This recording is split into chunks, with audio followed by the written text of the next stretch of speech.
If I said I owe my success to the support of all the people around me, you would probably roll your eyes. Heard it before, blatant pandering. But here's the truth. You are going to have a really tough time making it as a furniture maker without a solid network. In fact, the whole reason my home workshop is where it is today was influenced by the need for me to build up my network when I moved to the city. So let's step away from the sentimental side of things and talk about the realities of why you need a good network as a furniture maker. After a slow start to the year, this was my first actual commission that I had quoted on and won. You can see me clearing away the small table. I was refinishing it for someone around the same time, and up until then, that was my only income for 2025. So I was pumped to get into this new project. I'll explain how I got the job a bit later, but for now, this was the brief. The client wanted a new base for an existing tabletop. Unfortunately, this is the only photo I have of the original base, but it shows you the problem. Their main issue was that the base wasn't stiff enough to counteract the rotational forces from their big tabletop. But they also wanted the new base to be relatively light, so that gave me an idea. I sent them a few designs to see what they liked, and after a bit of back and forth, they settled on a simple drum. This worked out great for me for two reasons. Firstly, the design would naturally resist any rotation because the only way it could rack would be if the glue joint slipped. Not gonna happen. And secondly, I've always wanted to build a drum like this. So they agreed to the design and cost, and shortly after paid the 50% deposit. That gave me enough money to head out and buy 18 meters of dressed Vic Ash,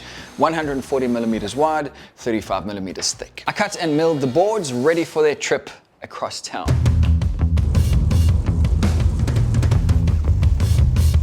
Just got to Dan's place.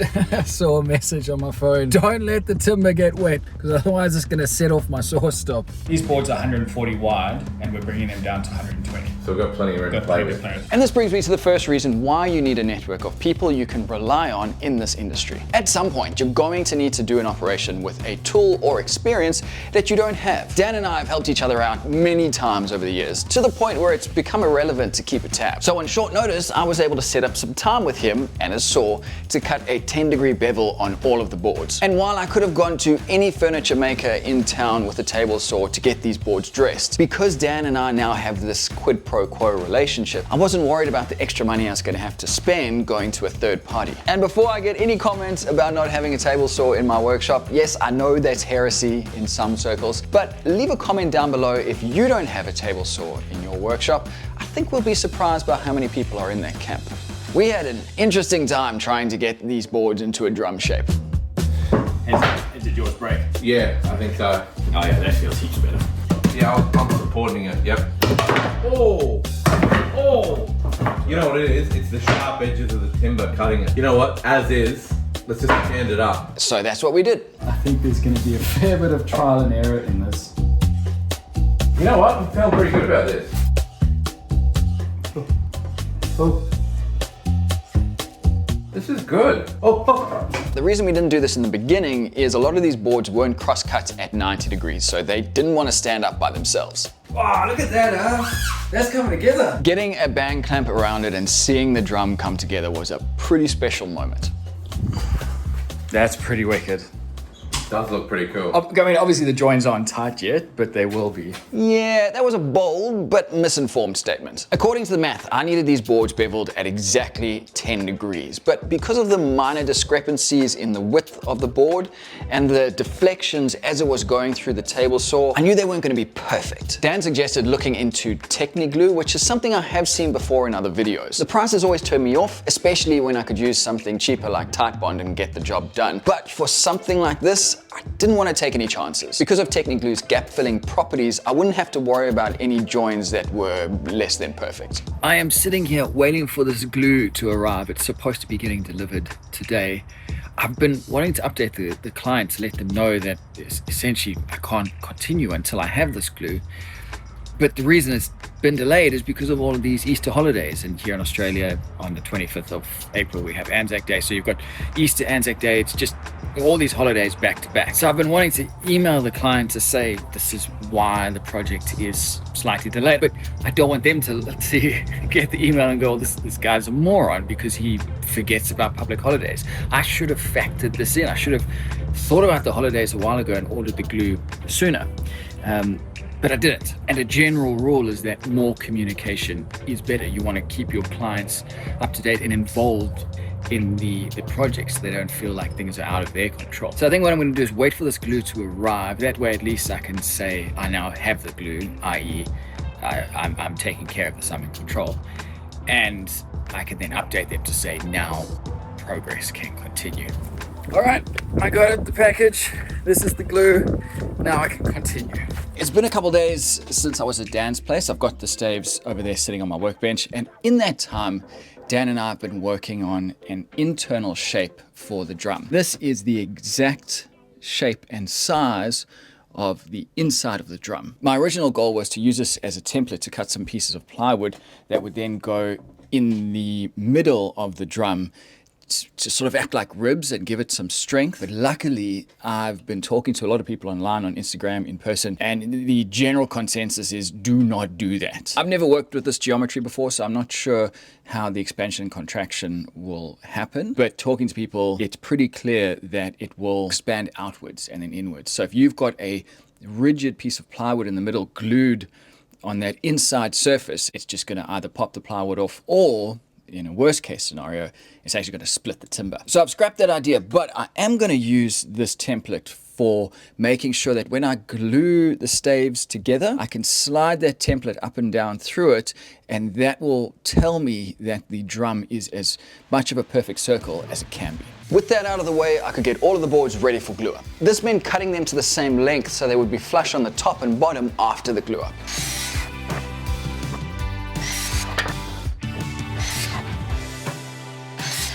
I've set up the drum again. This is now the third time, and the reason I'm doing all these dry runs is just to make sure that when I apply the glue, it goes together exactly how I want. All right, everything's set. Let's do this. The time has finally come to do this glue up. I have been stressing over this for the last couple of weeks, but it's time to put my big boy pants on and get into it. So what I've done is I've waxed my workbench and put some wax wrap over the top of it. I've got a scale here and some bowls to do the mixing in. From what I've seen online, people are either using a scale or they're just eyeballing it, and I reckon using a scale is probably going to be closer to accurate. Now this glue has an open time of 20 minutes according to the documentation, so I need to be quick, but I reckon I should be able to do it in that time. The process is going to be to mix the glue and then start applying it to one stave at a time. Once I get the second stave in, I can bring it close to the first and they will essentially tack together, which is awesome because that's going to help to keep everything stable while I'm adding more staves. Once they're all close together, I will get 2 of my light band clamps around them and squeeze them in just to get them into their rough shape. At that point, I can then get the template, set it on top, make sure that the shape is as symmetrical as possible. Then I can tighten up the straps and make sure everything is lined up along the seams, and that should be it. I've probably overlaid the footage of the actual glue up over this voiceover, which is happening before the glue up. I hope nothing's gone wrong. Well, give me a couple minutes to clean up and then I can tell you exactly how it went. But before getting into that, I think it's of value to talk about how I got this job. Talking to other people like myself who are at the start of their furniture making career, I often hear the same thing. They're hungry for jobs, they want to work, but they just can't bridge that gap to getting more consistent clients. I was in that same situation earlier this year, so I just decided to put the tools down, set aside a day where I just go out and meet as many people as I can. So I spent an entire day driving around, meeting up with other furniture makers, shaking hands, checking in, and just reminding them that I'm here and taking on work. One of the stops on that day was Studio Doubled, my local supplier.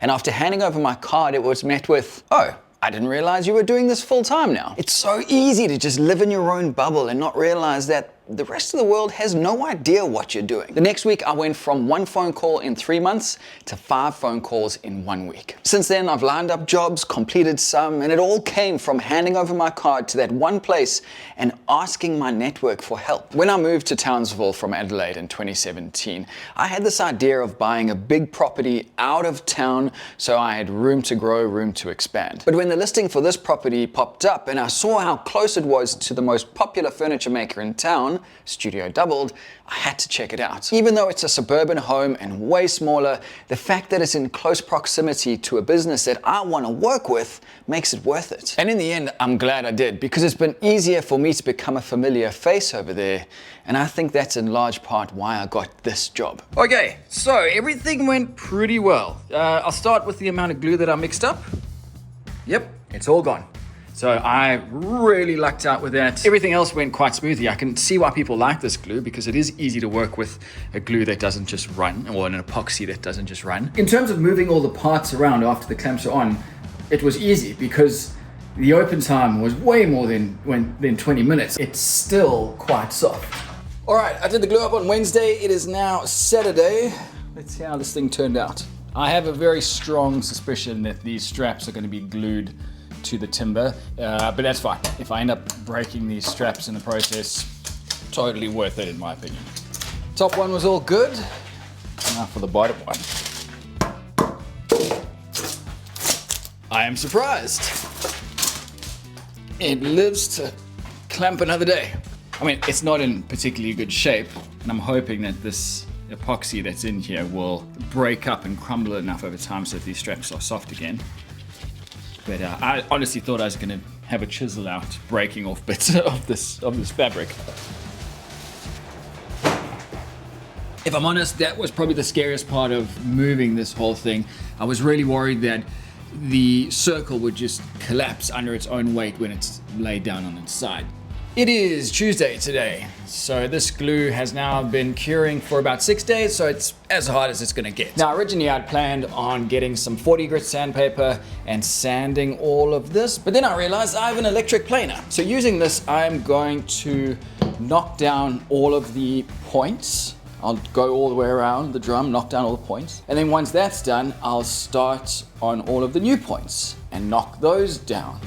And just keep going until those points, those angles are so shallow that they have practically disappeared. And then at that point, I bring out the 40 grit and finish the round over. Well, the electric planer was definitely the go.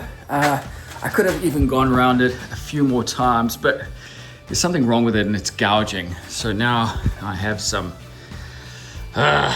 issues to fix with the sander. But now I'm going around with the sander and finessing all of these using 80 grit and essentially just making sure that I go back and forth. So continual movement, and it's coming up really good.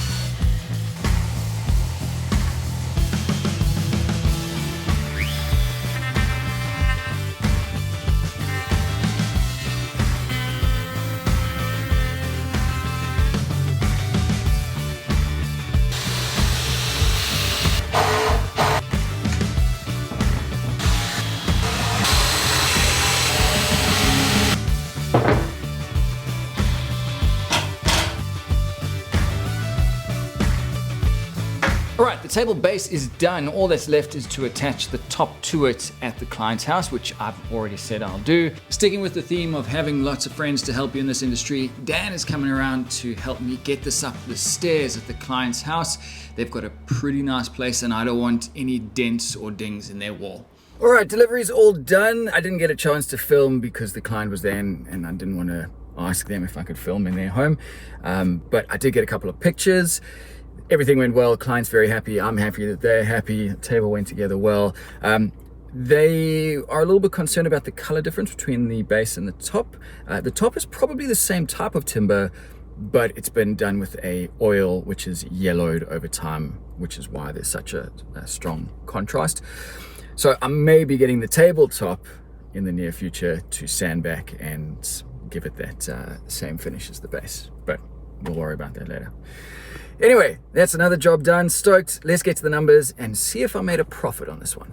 I want to preface this next section by saying, for those of you who have been following me for the last 2 years, you will know what a shit show the quoting process can be. For me anyway. I hope to come out on top, but sometimes it just genuinely feels like a gamble. Spoiler, I really got this one right. I worked a total of 7 days on this, including the time I spent at Dan's place. My expenses came in at $606.41, and my income was $1,780. Now, this is the bit that I'm really excited about. I kid you not, my work time came in at 633 minutes, which is almost exactly 10.5 hours. My jaw dropped when I saw that because I didn't think I'd ever get that close to my quoted time. And yes, of course, I appreciate there's an element of luck with it, but I am so stoked with that. So what that means is if you take my profit and divide that by my worked hours, that means I was getting paid $112 per hour to build this, which is right on the money. There was one main lesson that I learned during this project, and it was around trusting my own knowledge. Right in the beginning, when I told the client I was going to be gluing the staves together,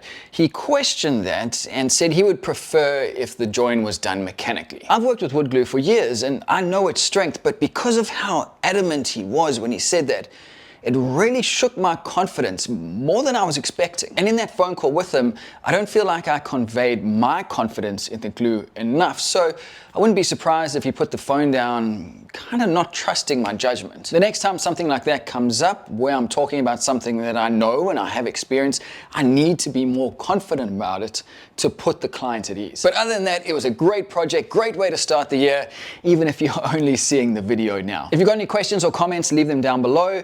And if you want to see a project where I got the quoted time astronomically wrong, go ahead and click here.